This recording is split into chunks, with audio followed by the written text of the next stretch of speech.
Salut, c'est Raj pour Autodisciple. Aujourd'hui, on va voir les 101 meilleurs growth hacks, le livre de Aladdin Happy que je résume pour cette 12e vidéo du projet 30 jours, 30 livres. Ça fait une semaine. On est toujours le samedi 30 janvier. Si vous ne savez pas ce que c'est le growth hacking, c'est des techniques, des astuces, des tuyaux qui vous permettent d'accélérer la croissance de votre entreprise grâce au marketing en ligne, grâce à des techniques un petit peu non conventionnelles, un petit peu pirates pour toucher un plus grand nombre de personnes. Je vais vous donner plusieurs exemples concrets de growth hacking et ensuite on va voir ensemble un peu c'est quoi la philosophie sous-jacente du growth hacking. Le premier principe que vous devez comprendre avant de vous intéresser vraiment au growth hacking, c'est que vous devez faire ça à partir du moment où vous avez 40% des gens qui vous suivent, qui vous achètent, qui utilisent votre produit, 40% de personnes qui adorent ce que vous faites et qui seraient très insatisfaits si vous disparaissiez, si votre produit disparaissait. Avant d'atteindre ce taux de satisfaction de vos clients, de vos utilisateurs, vous ne devez pas forcément encore vous intéresser au growth hack. Vous ne devez pas encore essayer de toucher beaucoup de personnes en plus, parce que même si vous touchez 1000% de personnes en plus, au final, il y en a beaucoup qui vont arrêter, qui vont partir, et vous ne réussirez pas à retenir les gens avec vous. C'est important d'acquérir un public, mais aussi, c'est aussi important de le retenir. Et on va voir un peu comment faire pour acquérir un nouveau public, comment toucher plus de personnes, mais avant ça, vous devez au moins faire un bon produit. Le growth hacking ne vous prive pas de faire un bon produit, c'est pas ça le but. Le but, c'est de faire un bon produit et de le faire grandir encore plus vite grâce à ces petites astuces. Premier growth hack simple à comprendre et assez qui est le plus ancien et qui est voilà, très efficace. Si vous faites un titre pour un mail, pour une vidéo, pour un article sur un blog, peu importe, si vous faites un titre et que vous mettez un chiffre dedans, vous aurez 2 fois plus de personnes qui vont l'ouvrir, juste en mettant un chiffre. Et c'est pour ça que je mets des chiffres dans chacune de mes vidéos. Et ils ont même étudié que si vous mettez un chiffre impair à l'intérieur de ce titre, vous aurez 20% de personnes qui l'ouvriront en plus. Donc mettez des chiffres impairs dans vos vidéos, dans vos articles, dans tout ce que vous faites, parce que les gens auront envie de voir ce qu'il y a à l'intérieur. Et c'est comme ça, on ne comprend pas forcément pourquoi les chiffres impairs ça marche mieux. Et c'est un peu un truc à la base de la philosophie du growth hacking, c'est de ne pas essayer de comprendre forcément tout, c'est d'accepter une part de hasard dans le monde. Comme nous le dit Nassim Taleb dans Le hasard sauvage, le monde est beaucoup trop complexe aujourd'hui pour qu'on réussisse à le comprendre entièrement et qu'on voit les vraies relations de causalité là où elles sont. Donc essayez pas forcément de tout comprendre, testez différentes choses et faites ce qui marche. C'est l'esprit du growth hacking. Les listes, c'est un truc qui est vraiment efficace, ça a été testé sur plus de 150 000 headlines. C'est vieux comme le monde, c'est vieux comme les 10 commandements. Un autre truc très efficace si vous voulez réussir un bon titre, c'est de mettre des crochets. Si vous mettez des crochets dans vos titres de mail par exemple, il y a 38% d'ouverture en plus. Voilà, ça s'explique pas forcément, on n'a pas forcément besoin de savoir pourquoi, mais c'est comme ça. Ce qu'il faut savoir aussi avec ces growth hacks, c'est parfois ils peuvent être trop utilisés et du coup ils marchent beaucoup moins bien, donc il faut essayer d'être capable de se renouveler. Le growth hacking, contrairement au marketing, c'est pas de donner des recettes qui soient éternelles. C'est un truc qui souvent est partagé de manière un peu secrète.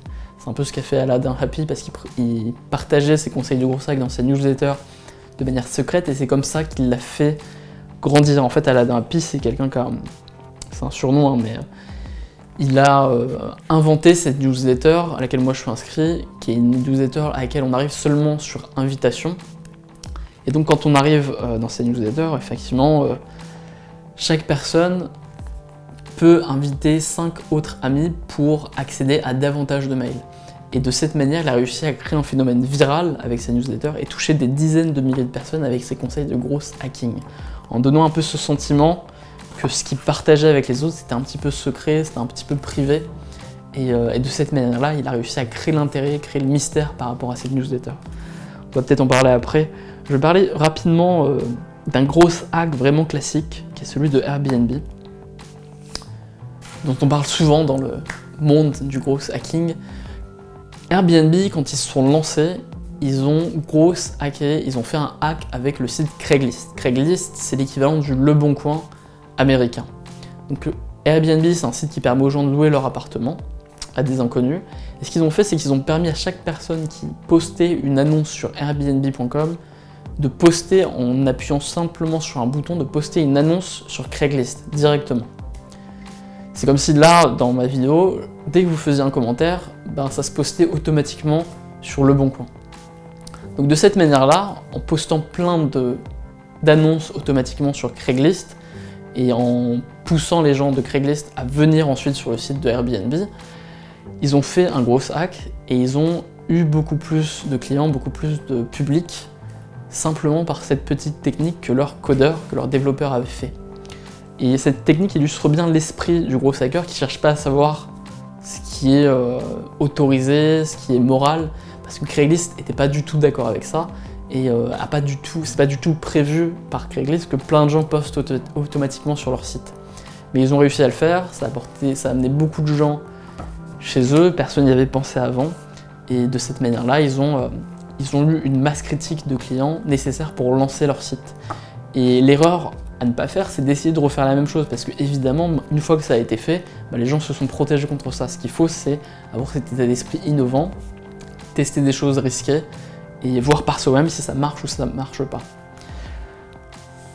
Donc ça, il n'en parle pas vraiment dans le livre, je l'en parle juste parce que c'est un classique, mais ensuite il parle d'autres hacks qu'a pu faire Airbnb, notamment celui-ci, qui est d'envoyer un mail à beaucoup d'annonces sur Craigslist qui présentaient des appartements, envoyer un mail pour parler du site Airbnb. Et ce mail, il l'envoyait de la part d'une jeune fille. Parce qu'on a remarqué qu'effectivement, les jeunes filles avaient plus de réponses et on ouvrait plus les mails de la part de filles que de mecs. Donc ça aussi, c'est un exemple simple de gros hack. Autre exemple, Airbnb a testé la chose suivante, c'est de proposer à ses utilisateurs de gagner 25 $, en invitant leurs amis. Et ils l'ont présenté de deux manières différentes. Dans la première version, ils ont dit gagnez 25 $ si vous invitez vos amis. Et dans la deuxième version, partagez 25 $ avec vos amis. Dans lequel des deux cas ça a le mieux marché? Ça a mieux marché dans le deuxième cas, parce que les gens sont attirés par l'altruisme. Et donc leur vente de cette manière-là a augmenté, je crois, de 20%. Et leur invitation a augmenté de 20%. Parce qu'ils ont testé ces deux méthodes-là. Le gros hacking, ça repose beaucoup sur ça, sur le simple fait d'avoir une hypothèse de manière scientifique et de tester dans deux contextes différents. C'est un peu une approche plus scientifique des choses qui tranche avec le marketing via l'école. Pourquoi? Parce qu'aujourd'hui, sur Internet, c'est vraiment simple de tester les choses. Dès que vous avez un petit public, vous pouvez même utiliser la pub et c'est très simple de voir ce qui marche mieux. Et quelques pourcents, ça peut tout changer. Autre exemple de gros hack, ensuite il parle de... Je vais pas dire tous les gros hacks concrets, mais l'idée c'est de voir un peu l'état d'esprit. Il y a un autre exemple intéressant où il explique qu'est-ce qu'il faut faire pour faire quelque chose de viral, pour faire un contenu viral que tout le monde va partager. C'est la chose suivante, il dit que le modèle parfait pour faire un contenu viral, c'est le Ice Bucket Challenge. Je sais pas si vous vous en rappelez, mais le Ice Bucket Challenge, c'est quand des gens se mettaient un seau d'eau glacée sur la tête pour une association caritative. Et à l'intérieur de ce challenge-là, il y a absolument tout ce qu'il faut pour un bon gros hack. Il y a tout ce qu'il faut pour atteindre la viralité. Pourquoi? Parce qu'à la fin des vidéos, les gens invitent quelqu'un d'autre à faire le même défi, invitent même plusieurs personnes à faire le même défi. Donc voilà, c'est extrêmement efficace. Les vidéos sont simples et courtes. À l'intérieur des vidéos, en plus, il y a un temps limité. En général, les gens invitent les gens à faire un défi et ils ont une semaine pour le faire. Donc à l'intérieur même de la vidéo, il y a cette viralité qui est intégrée. Elle est directement intégrée dans la vidéo. Tout est fait pour qu'elle soit virale. Et en plus de ça, ce qui fait que ça marche aussi, c'est qu'elle invite à l'altruisme. L'altruisme, ça marche bien, ça donne envie de partager, parce que ça peut en plus donner une bonne image de vous si vous le faites, parce que vous le faites pour une bonne raison. Et voilà, en plus, il y a le fait qu'il y ait plusieurs stars qui l'aient fait, et qui ont rapidement réussi à avoir cette preuve sociale avec plusieurs stars. Et le grand truc aussi courant dans la viralité, c'est que c'est quelque chose de marrant, c'est drôle. Quand vous faites quelque chose de drôle, c'est aussi beaucoup plus viral, ça se voit bien sur Internet, donc si vous arrivez à faire ça, c'est encore mieux.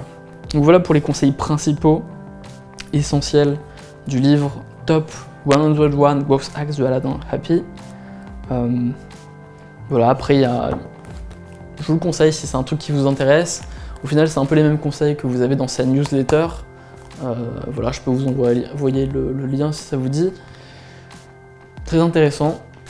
Moi, ça m'intéresse particulièrement parce que je m'en suis inspiré et c'est de ça que je m'inspire pour faire ma propre newsletter qui s'appelle La Lettre.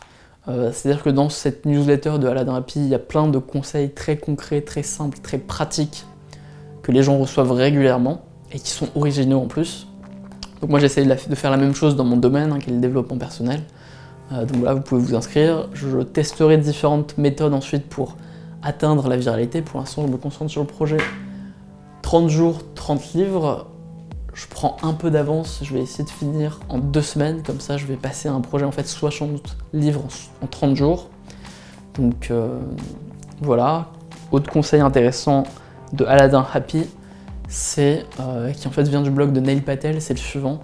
C'est que quand vous faites un travail, quand vous faites un article, une vidéo ou quoi que ce soit, mettez un lien vers le travail de quelqu'un d'autre dont vous vous êtes inspiré, qui est une référence pour vous.